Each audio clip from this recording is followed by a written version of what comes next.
कार्यकर्ता बैठे, सब कार्यकर्ता बैठ जाए एक बार। परम आदरणीय हनुमान जी बेनीवाल का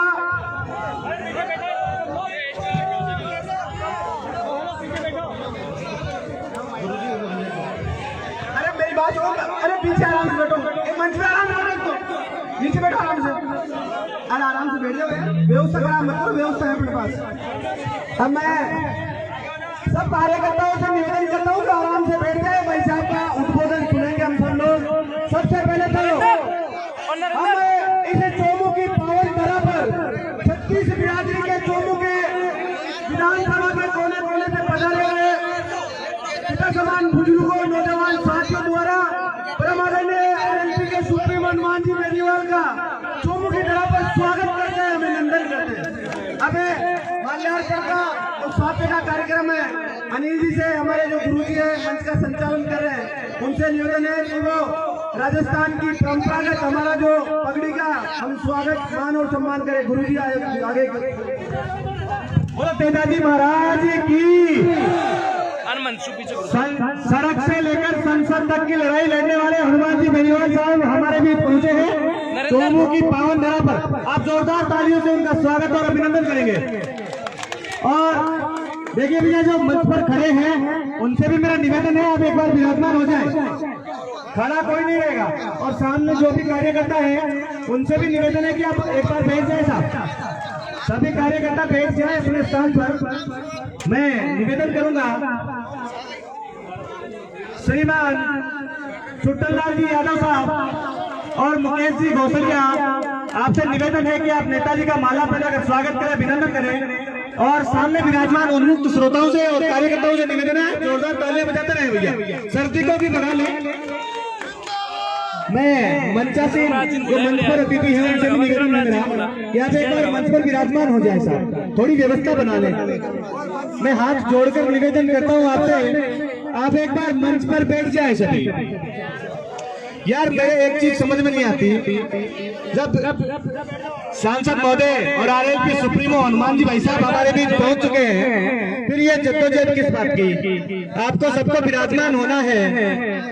मैं निवेदन करूंगा राम बाबू जी गोरा साहब से, जितने भी मंच में खड़े एक बार बैठ जाओ प्लीज, आप ना एक बार जाओ वही बैठो।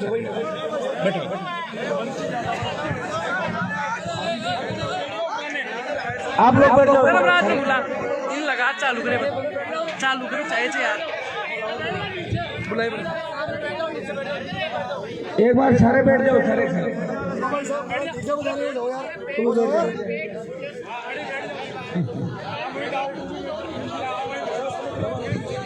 चोमू के अंदर खूब टाइम मैं दूंगा आप लोगों को, क्योंकि जब पिछली बार बॉर्डर पर जा रहे थे कूच किया था, उस समय चोमू वाले थोड़े से नाराज हो गए थे, तेजाजी के मंदिर तक नहीं पहुंचे, तो उसके लिए तो मैं माफी चाहता हूं, इसलिए आज समय ज्यादा देने के लिए वापिस आया।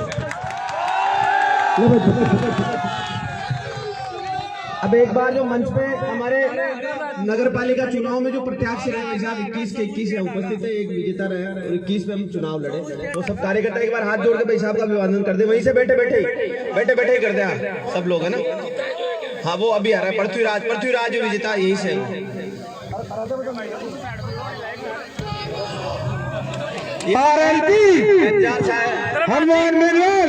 अब एक बार शांति से आप बैठ दो। भाई साहब ने आश्वासन हमारे को दिया कि काफी लंबे समय हम सब लोगों के बीच में देंगे। आप सब लोग जो संदेश आरएलपी के सुप्रीमो देना चाहते हैं, उस संदेश को आराम से बैठकर सुनने का प्रयास करें। हल्ला नहीं करे। इस बार आप बैठे, एक बार बैठ जाए सब लोग, जिस जगह है वही बैठ जाए। एक बार सामने बैठो, कार्यकर्ताओं से निवेदन, बैठ जाओ। अपनी व्यवस्था है, व्यवस्था अच्छी लगे भाई साहब को, इसलिए आप सब लोगों से निवेदन है कि बैठ जाए।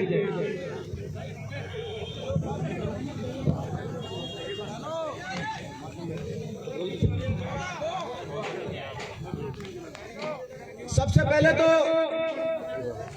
चोमू की इस पावन धरा पर आरएलपी के सुप्रीमो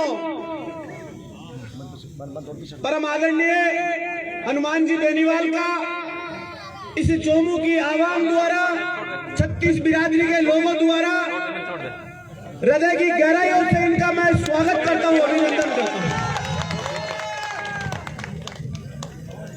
चोमू के कोने कोने से पधारे हुए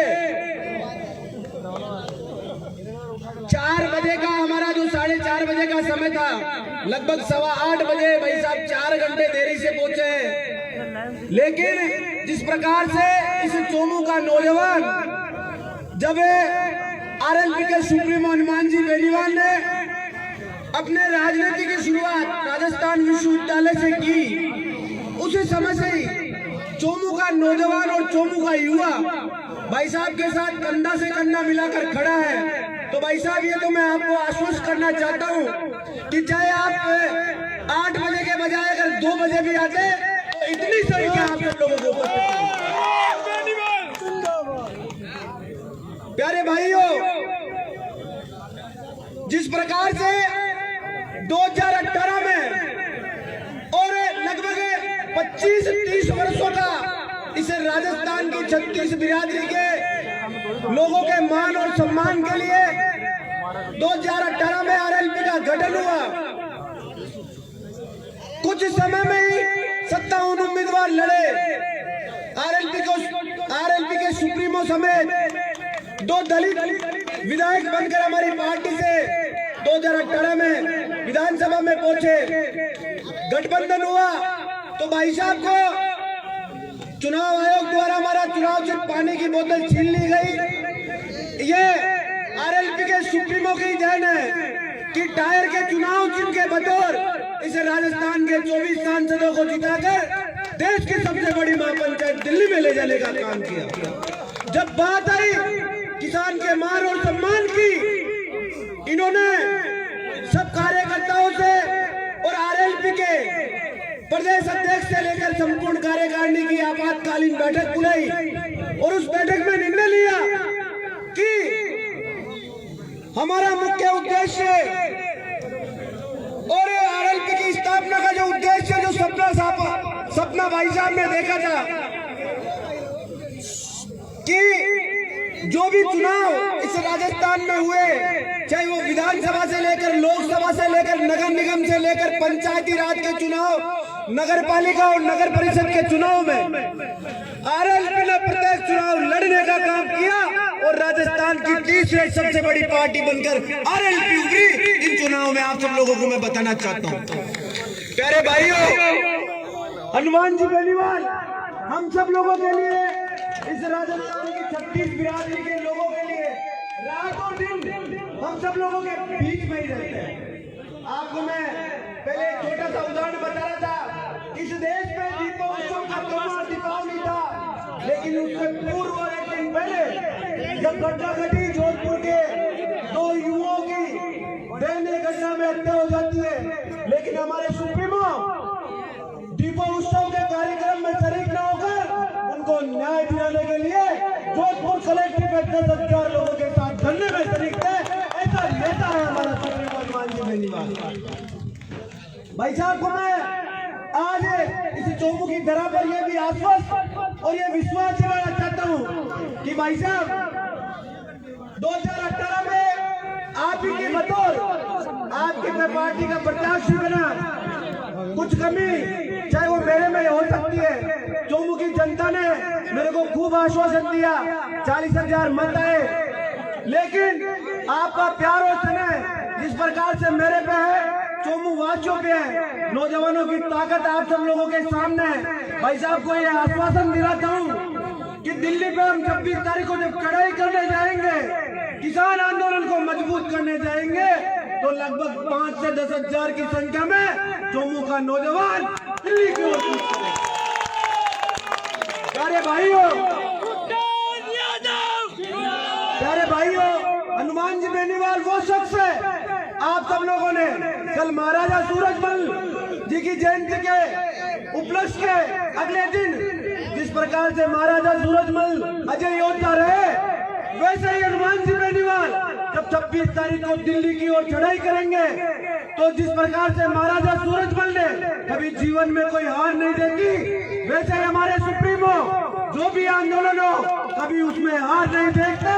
26 तारीख को हम दिल्ली पे फतेह करेंगे और उस आंदोलन को, किसान आंदोलन को हम समाप्ति की ओर लेके जाएंगे। सरकार को झुकना पड़ेगा, क्योंकि जिस प्रकार से हमारे प्रदेश में जहाँ भी जिस जाति के साथ, जिस समुदाय के साथ अन्याय होता है, तो राजस्थान का एकमात्र नेता है, सबसे बड़ा और सबका लाडला, उसका नाम हनुमान बेनीवाल है। आप सब लोगों का मैं पुनः हृदय की गहराइयों से बहुत बहुत धन्यवाद ज्ञापित करता हूँ कि इतने कड़ाके की ठंड में पिछले 4-5 घंटे से आप सब लोग हमारे आरएसपी के सुप्रीमो और आप सब लोगों के चहेते परमादरणीय हनुमान जी बेनीवाल का इंतजार किया। अब मैं आप सबका ज्यादा वक्त है, क्योंकि आप तो मेरे को काफी लंबे समय से सुन रहे हैं। अब मैं आप सब लोगों के बीच में हम सब लोग बेसब्री से जिसका इंतजार कर रहे हैं, उस शख्सियत को सुनने के लिए सीधा परमादरणीय हनुमान जी बेनीवाल से निवेदन करूंगा कि भाई साहब, ये नौजवान आप सब लोगों के सामने बुजुर्ग भी हैं और हमारे युवा साथी हैं। आप सब लोग काफी समय से बेसब्री से इंतजार आपका कर रहे हैं। परमादरणीय हनुमान जी बेनीवाल जी और भाई साहब से निवेदन करूंगा कि आप हमारे को ओजस्वी वक्ता के माध्यम से, ओजस्वी वाणी से हम सब लोगों का मार्गदर्शन करें। परमादरणीय हनुमान जी बेनीवाल।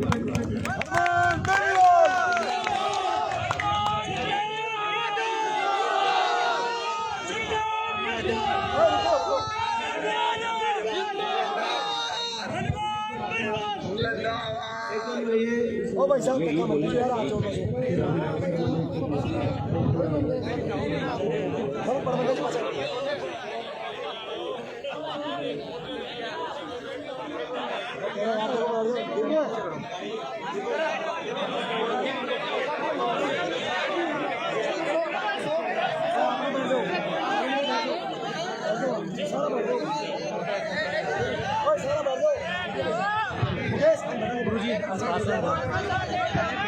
अरे राजेश जी यार, पीछे से दो बैठे यार।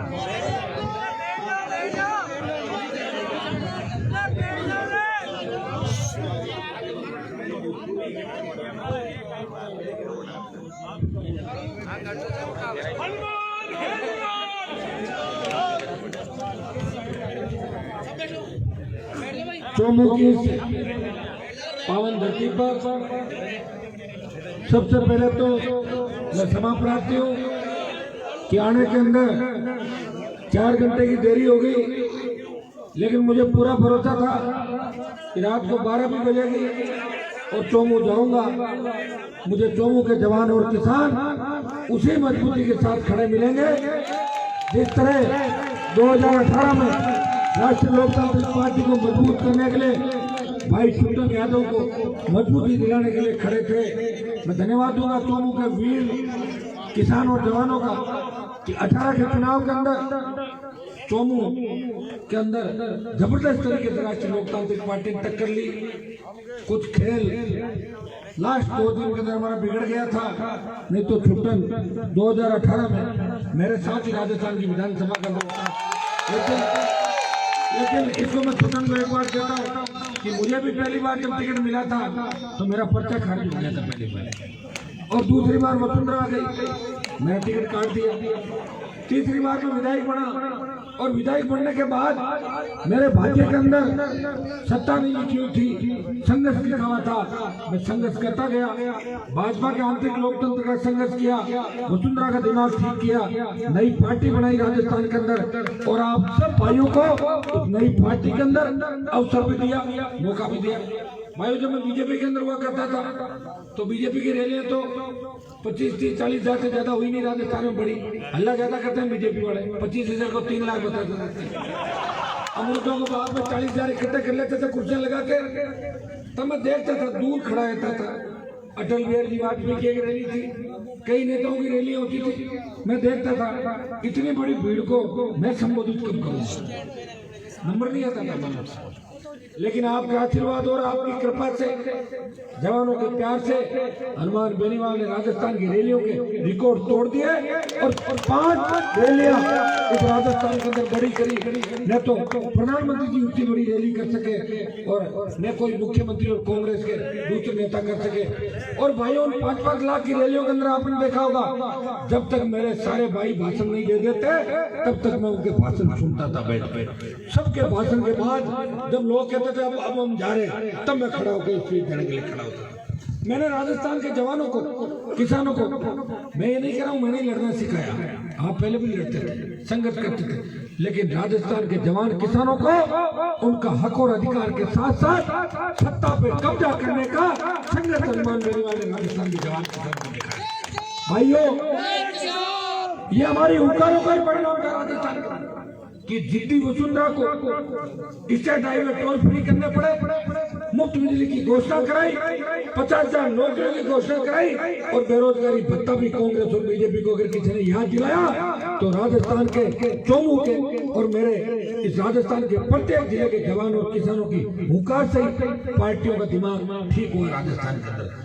ये हनुमान बेनीवाल और आरएलपी की हुंकार का एक परिणाम था कि वसुंधरा लंदन भाग गई और गहलोत वेंटिलेटर पे चला गया 99। ये 99 का जो आंकड़ा नहीं लेकर आए थे, थोड़ा पार्टी बनाने में देरी हो गई क्योंकि हम सत्ता के लिए नहीं लड़ रहे थे, हम तो आपको न्याय दिलाना चाहते थे। हम चाहते थे कि राजस्थान के किसान के बेटे रोजगार के अभाव के अंदर संघर्ष नहीं करें, उनको रोजगार मिले। किसान आजादी के 70 साल बाद आत्महत्या नहीं करें। धन्ना सेठों का 3 लाख करोड़ का कर्जा कांग्रेस बीजेपी दिल्ली में माफ कर सकती है, तो राजस्थान के किसानों को 82,000 करोड़ का कर्जा माफ हो। किस बात का टोल ले रहे हो? रोड टैक्स देते हैं, शेष का पेट्रोल डीजल पे भी टैक्स ले रहे हो, तो फिर टोल टैक्स किस बात का? टोल फ्री होने चाहिए, बेरोजगारी भत्ता मिलना चाहिए, फ्री बिजली होनी चाहिए। इन तमाम आम जन के प्रत्येक कौम के मुद्दे थे।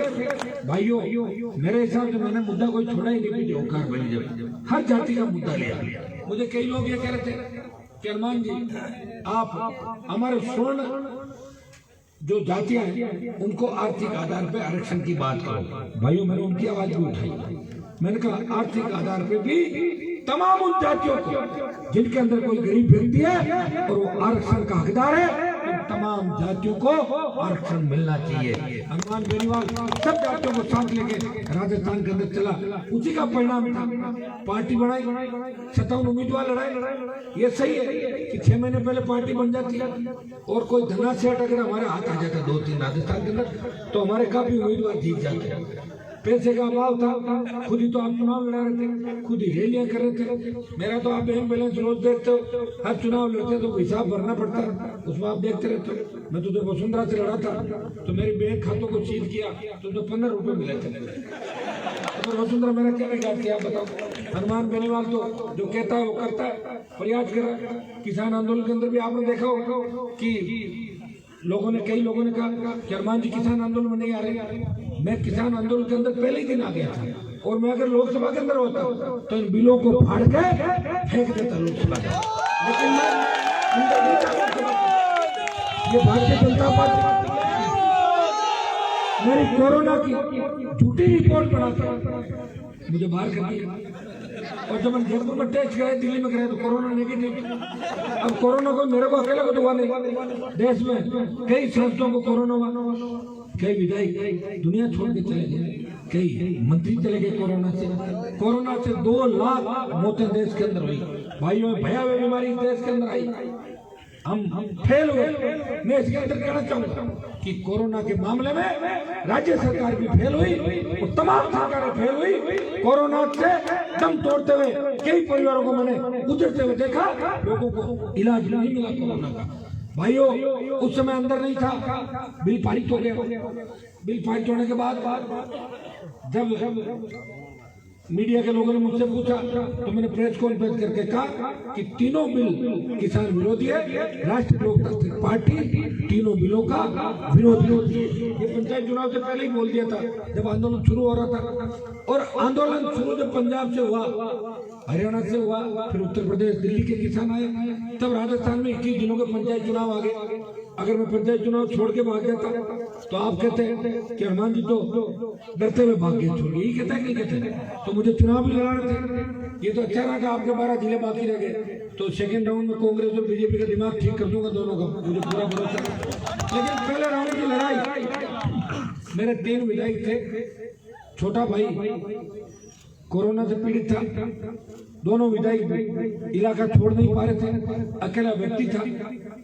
ये हमारे प्रदेश पदाधिकारी जितने भी आपके छुट्टन यादव और सारे, ये अलग अलग जिलों में इनकी ड्यूटियां लगाई, ये प्रयास कर रहे थे, कोशिश कर रहे थे, लेकिन इनके पास एक ही व्यक्ति था जिसको हर जगह आना था, हनुमान बेनीवाल को हर जिले में जाना था। आपका पड़ोसी सीकर जिले में चुनाव था, 2 बार सीकर भी आया, तमाम जगहों पर, बाड़मेर में 2 बार गया। कांग्रेस बीजेपी के लोग कह रहे हैं कि आरएलपी को वोट नहीं मिले, तो मेरे 4 लाख जो वोट मिले 106 जिला पे सीटों पे, ये किसके खाते के वोट है? मेरी तो आरएलपी बोतल की जो वोट है। हाँ, ये हो सकता है कि हमारे जिला प्रमुख राजस्थान में नहीं बने, लेकिन 3 जगह प्रधान बने, कई जगह हमारे समर्थन से बने, और कई जगह जहाँ 1-2 जीत के हमने ज्यादा दिमाग नहीं लगाया। जहाँ कांग्रेस बीजेपी के बने तो आरएलपी के माने जाएंगे नहीं जाएंगे, जो 1-1 वोट से वो अपने आप ही चले गए, मैंने समर्थन नहीं दिया। कई जगह लोकल इकाइयों ने अपने हिसाब से समर्थन दे दिया। और भाइयों, फिर नगर पालिका के चुनाव हुआ। मैं धन्यवाद दूंगा भाई छुट्टन यादव को, चोमू की राष्ट्रीय लोकतांत्रिक पार्टी की पूरी टीम को, 21 हमारे पार्षद लड़े और सारे नौजवान हैं। मुझे लग रहा है इनमें कई जो कुंवर होंगे अभी तक है क्या, ऐसा लग रहा है। चिंता मत करो, कहीं कहीं कराएंगे आपको, ये भी अपन लग घोषणा पत्र में लिख देंगे इस बात। मैं धन्यवाद दूंगा चोमू को कि सबसे ज्यादा नगर पालिका के चुनाव चोमू के अंदर लड़े गए, 1 सीट पे जीते और कई सीटों पे दूसरे नंबर रह के भारतीय जनता पार्टी का सुपड़ा चोमू में। देखो, हमसे जो लड़ेगा उसका एक का इलाज पक्का है, ये तो जब चाहे कर लो, जब मन आए मार लो किसी को, लेकिन हम चाहते हैं दोनों का इलाज करें राजस्थान में। इसलिए लंबी लड़ाई लड़नी होगी भाइयों, लंबी लड़ाई लड़नी होगी। आपको पता है कि लोग तो मंत्री पद के लिए क्या क्या कर लेते हैं, लाल बत्ती के लिए लोग सारी बातें भूल के लाल बत्ती देने वाले का जयकारा कर लेते हैं। हमने राजस्थान की राजनीति देखी है, मैं तो ऐसे परिवार भी देखे राजस्थान के अंदर, वसुंधरा गहलोत ने जिनका शोषण किया और उनको पद दे दिया और नारे लगाते घूम रहे उनके बेटे पोते कि वसुंधरा जी बहुत अच्छी है, देवी है, गहलोत देवता है, वो 2 ही बच्चे। भाइयों, कम से कम हनुमान बेनीवाल आपकी बात तो कर रहा है, किसी का जयकारा तो नहीं लगा रहा राजस्थान के। जब मुझे लगा तो मुझे जयकारा ही लगाना है तो मैं किसानों को लगाता हूँ, या तेजाजी महाराज का लगाता हूँ, राम सतवीर का लगाता हूँ, कृष्ण भगवान का लगाता हूँ, बालाजी का लगाता हूँ, खाटू श्याम जी का लगाता हूँ, लेकिन किसी नेता का जयकारा नहीं लगाता। और मैं मेरी मर्जी का मालिक हूँ, इसलिए पार्टी आपका आशीर्वाद अलग ही बढ़ाई। और जिस दिन आप कह दोगे थक गए तो मैं दुकान बंद कर लूंगा, और आप कह दोगे कि लड़ते रहो तो लड़ाई में मेरे जैसे लड़ाका दोबारा इस देश में तो कोई मिलेगा नहीं। मैं दिल्ली के अंदर बैठा हूँ, सेंट्रल हॉल में, जहाँ से दिल्ली की राजनीति चलती है, सेंट्रल हॉल में हम बैठते हैं, कांग्रेस भाजपा के भी कई वरिष्ठ नेता बैठते हैं, वो मेरे को पूछते हैं आखिर आप क्या चाहते हो, नहीं आप क्या ये भी नहीं होनी चाहते क्या हो? मैंने कहा मैं तो बदलाव चाहता हूँ, मैं परिवर्तन चाहता हूँ, मैं ऐसी व्यवस्था चाहता हूँ जहाँ डिग्री लेने के बाद किसान के बेटे को रोजगार की गारंटी मिले। मैं चाहता हूँ कि रात को 12 बजे हमारी बहन बेटियां सड़क पर निकले, मजा लगा सामने देखे, लोग आए और कहे बहन जी आप कौन से मोहल्ले में रहती हो, आपको फ्री छोड़ के आता हूँ घर पे। ऐसी व्यवस्था राजस्थान के अंदर चाहता हूँ। गुंडे बदमाश मजाल है कि गुंडे बदमाश जिस तरह गुंडागर्दी राजस्थान के अंदर करे। मैं ऐसी व्यवस्था चाहता हूँ जिसके अंदर गुंडे बदमाश झोली झंडे लेके बंगाल की खाड़ी में भाग जाए। ये मैं राजस्थान के अंदर चाहता हूँ। ये तो आपको पता है, हर जाति के लिए लड़ा। कई लोग मुझे नापसंद भी करते हैं कि हनुमान जी तो अपनी जाति की बात करते हैं। अब तो अपनी जाति की बात सही दिशा में करता हूँ। अपनी जाति का व्यक्ति भी कहीं अन्याय करता है तो हनुमान परिवार उसका साथ नहीं देता। मैं मेरी जाति के साथ साथ आप रोज देखते हो यादव, गुर्जर, मीणा, मेघवाल, अल्पसंख्यक, मैं तो कर रहा हूँ 36 कौम की बात करता हूँ कि 36 कौम को साथ लेके नए राजस्थान का निर्माण करेंगे। हम बड़े भाई के रूप में साथ चलेंगे और बाकी हमारे जो छोटे भाई है उनको साथ लेके चलेंगे। भाइयों, अब ये जाति प्रथा मैंने तो बनाई नहीं देश के अंदर, मैं बना के आया था। ये तो पहले से मिली हमारे को। और जब से वसुंधरा आई है इसने तो मिक्स बना दिया पूरा ही। वसुंधरा तो जहाँ गई उसी की बन गई। अब मुझे छोटेंगा तो यादव समाज की क्या बढ़िया बता दो। कुछ ये चोमू में किया तो था उसमें, धर्मेनाथ क्या कुछ किया था ना चोमू में? ना धर्म भाई बने। अब आप बताओ कि अलग अलग तरह के कपड़े पहन के किस तरह राजस्थान की जनता को ठगा। एक बार नहीं 3 में ठगा, 4 के लोकसभा चुनाव में ठगा, 8 में भी 72-73 सीट में पहुंच गई वापस। 8 में भी ठगा, 9 में भी ठगा, 13 में सरकार आई, 14 में ठगा और अभी भी ठग रही राजस्थान। कोई कहते हैं काट की हांडी एक बार चलती है, ये वसुंधरा की हांडी तो 6-7 बार चल गई राजस्थान के अंदर। भाइयों, इसको फोड़ दो हांडी। कैसे आपने फोड़ दिया? मैडम को तो परमानेंट आपने विदाई दे दी और गहलोत वसुंधरा गठबंधन भी अब आपके सामने आ गया। गहलोत साहब को तो वसुंधरा अपने सामने वाले बंगले में चाहिए, इसलिए बंगला खाली नहीं करना। तो आपको इतना क्या इंटरेस्ट है कि मैडम यही रहेगी, वसुंधरा जी यही करेगी मेरे सामने। एक गाना है ना फिल्म में कि मेरे सामने वाली खिड़की में और चांद का टुकड़ा, दोनों का कोई पुराना गठबंधन लग रहा है मुझे, तो दोनों एक दूसरे के बिना रह नहीं सकते। तो मैं तो ये कह रहा हूँ कि दोनों अलग अलग पार्टियों में क्यों, एक ही पार्टी ज्वाइन कर लो दोनों, ताकि एक साथ रह जाओ दोनों। भाइयों, ये हालात राजस्थान के अंदर है। इन हालात से मुकाबला करने के लिए, आपको न्याय दिलाने के लिए आपका भाई सड़क से लेकर पहले विधानसभा और अब लोकसभा तक संघर्ष कर। आपने देखा होगा राजस्थान के अंदर परिवहन घोटाला हुआ, हमारे मीडिया के साथी भी इस बात को आप संज्ञान में लें। परिवहन घोटाला हुआ, प्रताप सिंह, हजारों करोड़ का घोटाला, परिवहन के अधिकारी ट्रैप हुए, हजारों करोड़ का घोटाला हुआ और विधानसभा चल रही थी। भारतीय जनता पार्टी के नेताओं ने उस घोटाले पे एक शब्द नहीं बोला, इशारे हुए आपस में आगे की पंक्ति में इशारे होते ही राम राम भाई भाई ये हो गया सारा। लेकिन राष्ट्रीय लोकतांत्रिक पार्टी के तीनों विधायकों बेल में जाकर धरना दिया, विधानसभा के बाहर धरना दिया और हनुमान बेनीवाल ने सड़क से आवाज उठाई कि मामले की सीबीआई जांच हो। और भाइयों, मेरी आवाज से ये हुआ कि प्रताप सिंह सचिन पायलट को छोड़ के गहलोत के पैरों में गिर पड़ा नहीं पड़ा। ये मेरी हुंकार का ही परिणाम था। पता था हनुमान पीछे पड़ गया, कहीं सीबीआई में जांच नहीं चली जाए, दिल्ली वही बैठा खोदी और तुरंत पकड़ लिया जाए। तो ये संघर्ष का परिणाम था। अदला बदली तो हो गई ना, इधर नहीं उधर हो गई। तो प्रयास तो किया, कौन लड़ रहा है बताओ मुझे, किसको पड़ी है?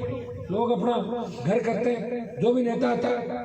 मुझे तो अचंभा आता है कि मेरे पिताजी 77 में एमएलए बने, 42 साल लगातार एमएलए, मैं एमएलए, मेरा भाई एमपी। हमारे पास तो ये फॉर्च्यूनर गाड़ी की किस्त चुकाने की प्रेशर नहीं है अभी। मकान पे 70 लाख का लोन है मेरे घर पे, कभी भी कुर्की हो सकती, बता रहा हूँ आपको, है ना। कई व्यक्ति जिनका पारिवारिक पृष्ठभूमि जीरो, कोई धनिया बेचता था, कोई हल्दी बेचता था, कोई पापड़ बेचने वाले का बेटा विधायक बन गया, करोड़ अरबपति खरबपति हो गया। कहां से हो गया? अरे कहां से लाए, हमें भी बताओ, हम भी लाए पैसे यार। हमें तो पार्टी चलाने के लाले पड़ रहे राजस्थान के अंदर। पार्टी कैसे चल रही है तो नौजवानों को धन्यवाद दूंगा कि भूखे प्यासे किस तरह सुबह से शाम तक नारा लगाते हुए चलते हैं, किस तरह संघर्ष कर रहे हैं। मैं धन्यवाद दूंगा मेरे भाइयों को, और आपका एक संघर्ष देख के मैं लड़ रहा हूँ। मुझे पता मैं लड़ ही रहा हूँ। मैंने कहा इतने साल लड़ा हूँ, 2-5 साल और लड़ूंगा, आपको क्या पता मंजिल मिल ही जाए। आपकी तकलीफ देख के हनुमान बेनीवाल लड़ाई लड़ रहा है। भाइयों, राजनीति के अंदर जितना भ्रष्टाचार इन नेताओं ने किया है, जितना अधिकारियों ने किया, किसान एक बिजली का बल्ब जगह लेगा, विजिलेंस वाला आएंगे गिद्दी की तरह भर देंगे सीट उसके 15,000, 20,000, 25,000 की। कोई गरीब आदमी पेट पालने के लिए कोई रेत खोद के ला रहा है, उसको बजरी बता के 1.5 लाख जुर्माना माइनिंग अवैध माइनिंग। कोर्ट में जाओ, कोर्ट में ये कहेगा कि माइनिंग वालों के पास जाओ। अब तो फिर माइनिंग वालों के पास जाए तो कोर्ट किस लिए, आप बताओ मुझे। कोर्ट तो इसलिए है ना कि माइनिंग वाले गलती करे तो न्यायालय उनकी मदद करे, लेकिन न्याय नहीं मिलता है। न्याय के लिए दर दर की ठोकरें खा रहा आम आदमी, गरीब आदमी। कौन सोचेगा इनके लिए, बताओ। मैं तो ये कहता हूँ बिजली के थानों की कहाँ उचित, क्यों बिजली के थाने खोले? जब सीट भर रहे हो तो मुकदमा किस बात का दर्ज कर लो? एक मामले में एक ही सजा होती है, या तो पैसे ले लो और ये जेल के अंदर डाल दो। दो ही बार किसान जेल रहे, कोई सुनने वाला नहीं। मैंने देखा कई किसान नेताओं को, किसान संगठनों को सड़क पर कोई सी बात करते और रात को वसुंधरा जी से मिलके, गेलों से मिलके अपना सीटा सेक के घर आ जा रहा है। ये धंधा क्या है? तभी तो किसान तकलीफ के अंदर पड़ गए, तभी लोगों का भरोसा हो गया नेताओं से। अब भरोसा करे हनुमान बेनीवाल पे। मैं आपको विश्वास दिलाता हूँ कि सत्ता को ठोकर मार के जिस तरह 20 साल इस राजस्थान के अंदर ठुकराया पदों को, दिल्ली को भी चेता दिया, अगर किसानों के साथ न्याय नहीं हुआ, हनुमान बेनीवाल ने अभी जो लोकसभा की कमेटी से इस्तीफा दिया है, मैं एनडीए भी छोड़ दूंगा। अब पड़ी तो लोकसभा सदस्य का इस किसान काम के लिए त्याग दूंगा। मुझे इस पद से ज्यादा कोई लगाव नहीं है भाइयों। मेरा लगाव आप लोगों से, मैं चाहता हूँ, मेरा कोई दिल्ली का तो सपना है नहीं कि दिल्ली में मैं भी हाथों हाथ कोई सरकार बना लूंगा। कितने राज्य हैं देश के अंदर, अभी तो बोले राजस्थान में तो पार पाए अपना मकसद है कि 23 में कांग्रेस भाजपा मुक्त राजस्थान करे, राष्ट्रीय लोकतांत्रिक पार्टी का झंडा राजस्थान के अंदर ले रहा है। ये काम आप सबको करना। मैं तो इतना विश्वास आपको दिला सकता हूँ, थकूंगा नहीं, रुकूंगा नहीं। आप पंचायत चुनाव में देखते होंगे कि दिन सुबह 3 बजे तक वोट मांग रहा था, नहीं मांग रहा था। कोरोना हो गया, ठीक होती वापिस आपके बीच आ गया। मेरे से प्रेस वाले बार बार पूछते हैं मास्क नहीं लगा, मास्क तो लगाता हूँ, लेकिन भीड़ में बच्चे खींचते तो नीचे पड़ जाता मास्क। फिर नया मास्क ढूंढने में समय लगता है, अगला प्रोग्राम आ जाता है। कोचिंग मैं भी करता हूँ, मैं मास्क लगा के रहा हूँ, हाथ धोता हूँ बार बार, सैनिटाइज भी कर रहा हूँ, लेकिन मैं मेरे भाइयों को छोड़ नहीं सकता। मैं कोई दूसरे मंत्रियों की तरह, नेताओं की तरह कांच लगा लिया आगे, शील्ड पैक हो गए पूरे, दूर कोरोना आ जाएगा। ऐसे तो जिंदा रह क्या करेंगे बताओ भाई? जब हमारे भाई नहीं रहेंगे तो हम किसके बात करेंगे बताओ? तो मैं कोई कोरोना फैलाने की बात नहीं कर रहा, लेकिन कोरोना से डर के हनुमान बेनीवाल सुरंग के अंदर नहीं घुसेगा। मैं इसी तरह आपकी सेवा करता रहूंगा। बीमार पड़ गया था, आपकी दुआ थी, लोग तो 25-25 दिन पड़े रहे हॉस्पिटलों के अंदर, मैं तो 6 दिन में बाहर आ गया, है कि नहीं आया? आ गया। कई लोग तो माड़ा फेर रहे थे, ये नहीं आए, बाहर वहीं रह जाए, उनकी माड़ा। भाइयों, बड़ा दुख होता है जब मैंने आपके एमएलए का एक बयान देखा। आप ये बताओ कि जनता हमारे को वोट डालती है और कई बार कोई समाज नहीं डालता, कई बार खुद का समाज भी नाराज है, तो अपन को इतने बड़े भगवान थोड़े हो गए कि उस समाज से मेरा ये हो। कौन हो आपके भगवान? हो लिख रहे हैं कि मेरा कुमाऊं समाज से मेरा भरोसा उठ गया लोगों ने। जैसे आप क्या हो जो आपका भरोसा है, आप कौन होते हो? आपके कुमाऊं समाज को आपकी आवश्यकता नहीं। कुमाऊं समाज सक्षम है इस देश के अंदर, हर जगह कुमाऊं समाज के लोग हैं, धर्म प्रेमी भी है, मेहनती भी है, और गुस्सा आने पर चुनाव भी लड़ लेते, निर्दलीय भी जीत के जाते हैं कुमाऊं समाज के राजस्थान में। आपने ठेका ले लिया कि मैं कुमाऊं समाज से मेरा विश्वास हो गया। अच्छा, आप क्या हो गया? विश्वास उठ गया। अभी कहीं गलती से टोल वाले पकड़ लेंगे, बिना बाहर जाके यूं या पीटर का पकड़ के जाना आपको। ये टाटेबाग टोल नाका ही है। एमएलए साहब, अपना ध्यान रखो, फालतू में समाजों के चक्कर मत पड़ो। ये समाजों के चक्कर में पता ही लगेगा कहाँ आए थे कहाँ चले गए, इसमें ज्यादा दिमाग मत लगो। और आरएलपी पर हनुमान जी में ज्यादा बातें मत करो। ये तो भारतीय जनता पार्टी का जो 25 का स्कोर है ना, मैंने किया पूरा। बीजेपी खुद कह रही थी कि 12-13 सीटें आएगी हमारी। मैं चाहता तो 3-4 ले लेता, इनसे मार के नहीं करता, मुझे नहीं लगती 3-4। मैंने कहा फिर 3-4 कहीं ले लूंगा, हार जाएगी, फालतू मेरे माइनस होगा, या फिर जीत के पकड़ के रखूंगा। भाग गया तो क्या कर लूंगा बताओ? भैया, रगड़ा भी तो बड़ा टेढ़ा होता है। जितना देखा नहीं कैसे बसपा के 6 जीते बिक गए थे, बिके कि नहीं बिके? 6 वाले कांग्रेस में बिके कि नहीं बिके, और उससे पहले भी बिके थे 6, ये इनमें से 3-4 इन्हीं में से थे। भाइयों, मैंने तो एक सीट की मांग करी थी और मैंने कहा था मैं गहलोत की जादूगिरी खत्म करके और मिशन 25 पूरा करूंगा। बीजेपी के लोग कहते हैं हनुमान जी तो हमारी वजह से बने। मैंने कहा मैंने 2.5 लाख वोट तुम्हारे लिए और 16 जगह तुमने मुझे घुमाया, वोट मांगे, 30 लाख मैंने दिलाए, मेरे 27.5 लाख वापस वोट मिले। और आप अगर दे दो 27.5, या एक काम कर दो, पता लग जाएगा बीजेपी कितनी ताकतवर है और आरएलपी कितनी है। 16 सीटों को छोड़ दो, आप तो 8 जो चुनाव मेरी वजह जीते वो इस्तीफा दे दो, और मैं भी दे रहा हूँ, मैं बिना गठबंधन के लड़ूंगा और आपका 8 करोड़ बीजेपी लड़ा देना। कौन जीतेगा?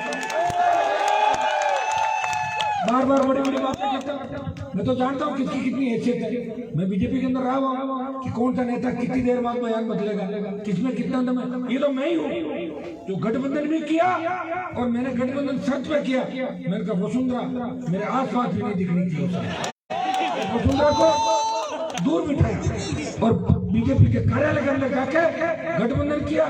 तब प्रेस के भाइयों ने पूछा अगला प्रोग्राम क्या, वसुंधरा जी घर जाओगे? मैंने कहा उनके घर में क्यों जाऊंगा, मैं तो मेरे घर जाऊंगा, कोई बात नहीं थी।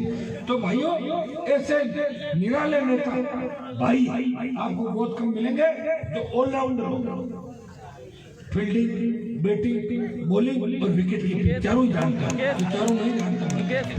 काजल की कोटे में रहते हुए कभी हनुमान बेनीवाल पर दाग नहीं लगा। नहीं तो आप क्या सोच रहे हो, गहलोत और वसुंधरा को मेरे रिश्तेदार लगते हैं। ये 15 मुकदमे दर्ज किए, सजा भी कराई, लेकिन भगवान की कृपा थी कि जेल के अंदर नहीं गया मैं।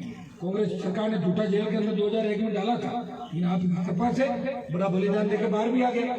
आरोप लगाते रहते हैं, बात जो कहते हैं करते हैं।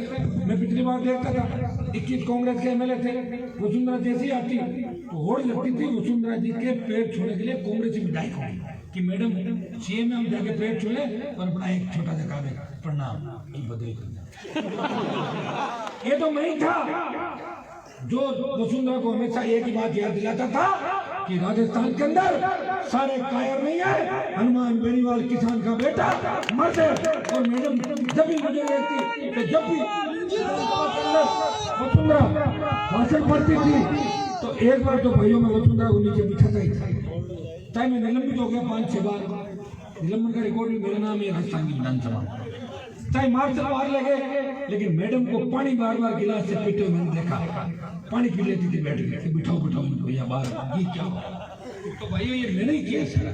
अब लोकसभा के अंदर चला गया, चिंता मत करो, पूरा देश जानता है कि नागौर का सांसद है और राजस्थान की धरती से आता है, किसान का बेटा है और किसान कौम के लिए अपने प्राण न्यौछावर की सकता है। ये हिंदुस्तान के अंदर बात चल रही है। तो हमने तो मान सम्मान आपका बढ़ाया, स्टेट का भी, जिले का भी, पार्टी भी बनाई, आप सबको मौका भी दिया। छोटे भाई मुझे बड़ी खुशी होती है कि बोतल का जो चिन्ह लाया था, वसुंधरा को बोतल पसंद आ गई, मेरा चिन्ह वापस ले लिया, मैं टाइल से ले गया और बोतल वापस लेके आ गया और आपको बोतल का चिन्ह दिया। पहली बार मशीनों के अंदर बोतल 1 नंबर पे आई, कहीं बीजेपी सेकंड थी तो कहीं कांग्रेस 3rd नंबर पे थी। बोतल ज्यादातर जिला पंचायत समिति चुनाव के अंदर 1 नंबर का चिन्ह बना, और 1 नंबर का चिन्ह बनाने के लिए राजस्थान में घने किसान नेता हुए थे। मैंने मना किया था कि उनको पार्टियां बनाने के लिए, पहले मैं तो बाद में आया था धरती पे, बना लेते उससे पहले पार्टियां छोड़ो। भाइयों आप किसान के बेटे तो असली किसान के बेटे सीएम भी नहीं बने राजस्थान, गृह मंत्री में नहीं बने ढंग के, 3रे 4थे 5वें नंबर पे तो पीएचडी महकमा ले लिया, कोई आयुर्वेदिक विभाग ले लिया और कृषि ले लिया। क्या करोगे कृषि मंत्रालय से, है क्या बजट है क्या कृषि के अंदर? और अगर कृषि मंत्री हो तो कर दो कर्जा माफ किसानों को, चलो मान ली कृषि मंत्री में दम है, कोई क्या कृषि मंत्री, हर जगह एक ही बात रहा के लाभ थे, बजट नहीं है, क्या करें, हमारे हाथ में नहीं है। सीएम साहब ने सेक्रेटरी वो लगा दिया, मुख्यमंत्री जी मिले नहीं, वो कर दिया। इन्हीं बातों में अपना समय पास कर रहे हैं। कांग्रेस वालों ने कितना टाइम पास कर लिया, 2 साल। कोरोना बीच में अगर नहीं आता तो गहलोत साहब की छुट्टी करने की पूरी तैयारी हो गई थी। उस तैयारी में तो मैं भी शामिल था, आपको पता है सारा। मेरे पास तो एमएलए कम थे।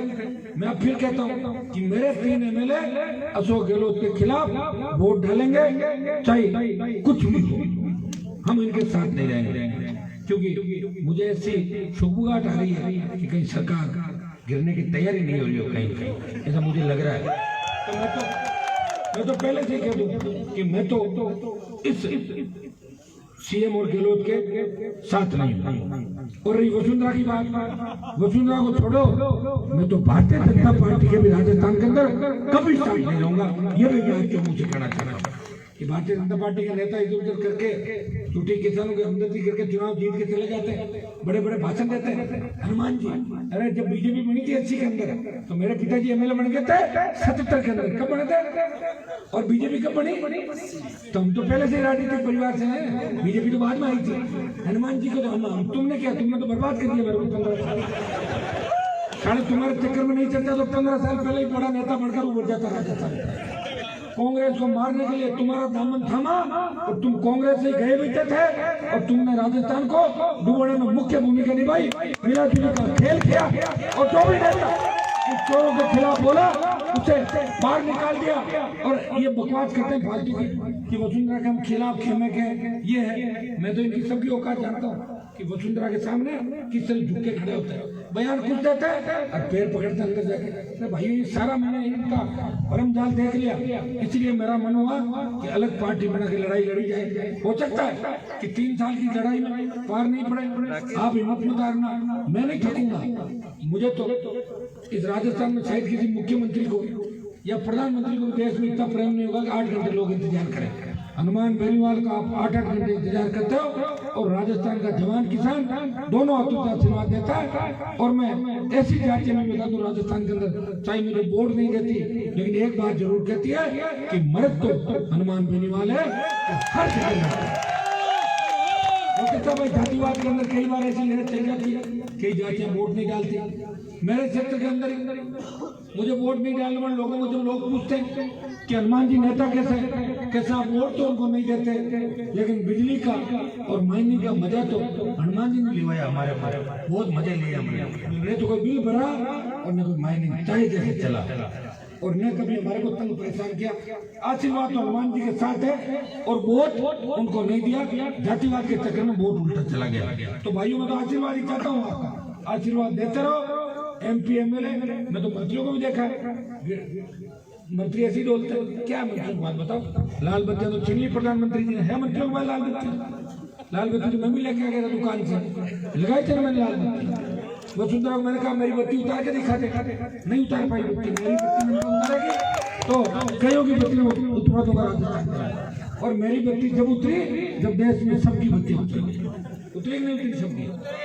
तो मैं तो ऐसा आदमी हूँ कि करीब 7 ले पड़ता हूँ कई लोग। इसलिए भाइयों तैयारी कर लो, सिंहासन इंतजार करो। 23 में तो चोमू की सीट भारी वोटों से आप जीतोगे, इसमें तो कहने की कोई आवश्यकता ही नहीं। 36 को हम चाहते हैं कि चोमू का विधायक डॉक्टर यादव 23 के अंदर बने, ये सब लोग चाहते हो और मैं तो आप जैसे चाहते हो मैं तो वैसा ही चाहता हूँ। लेकिन चोमू के साथ साथ मैं जयपुर जिले को इस बात का भी धन्यवाद दूंगा कि राजस्थान में राष्ट्रीय लोकतांत्रिक पार्टी को मजबूत करने के लिए नागौर, बाड़मेर, सीकर और जयपुर जिले की महत्वपूर्ण भूमिका रही। और वो 9.5 लाख जो वोट आए थे उनमें जयपुर के भी बड़ी तादाद के अंदर वोट थे और उसीलिए गठबंधन हुआ। बीजेपी के लोग कह रहे हैं कि हनुमान जी हमारे साथ है। आप ये बताओ, सीट तो कोई अपनी गाड़ी की नहीं छोड़ता क्या अगली सीट? कह रहे घर बैठो हमारी गाड़ी। तो मैंने मोदी जी से सीट छुलाई थी नागौर की, वो उसमें आपका भी योगदान है। 9 लाख वोट जो थे ना वो 9 के 57 सीट में 9 लाख थे और 200 पे लड़ते तो 20 लाख उस समय हो जाते।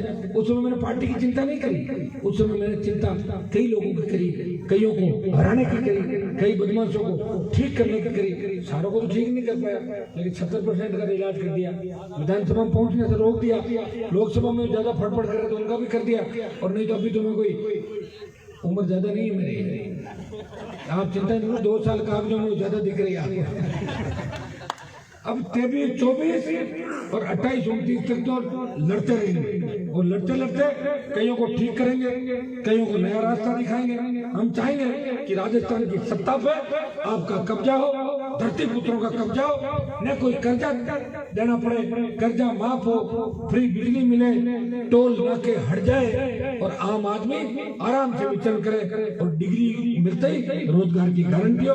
ऐसी व्यवस्था राजस्थान के अंदर चाहते हैं हम। तो ऐसी व्यवस्था चाहते हैं कि जिसके खेत में खरीद निकलता है, सोना चांदी तांबा गैस, आपका ऑयल पेट्रोल डीजल जो भी है ये तो ले लो सरकार, और बाकी दे दो हमारे तेजा पत्थर, lime stone, gypsum, granite, marble. जिस किसान के खेत में निकले उसको अधिकार दो, उसको तुरंत माइनिंग का पट्टा जारी करो राजस्थान। ये भाइयों ऐसी सोच के कितने लोग, ये हमारे सर्विस का ही परिणाम। 42 दिन जब 2014 में नागौर के अंदर बड़ा प्रदर्शन किया था, इस तरह एक किसान आंदोलन चल रहा है, मैंने भी वसुंधरा के शपथ लेने के 72 घंटे के अंदर लड़ाई की शुरुआत हुई। तब कई लोगों ने मुझे कहा था कि वसुंधरा जिद्दी है, आपका आंदोलन में गोली चला देगी।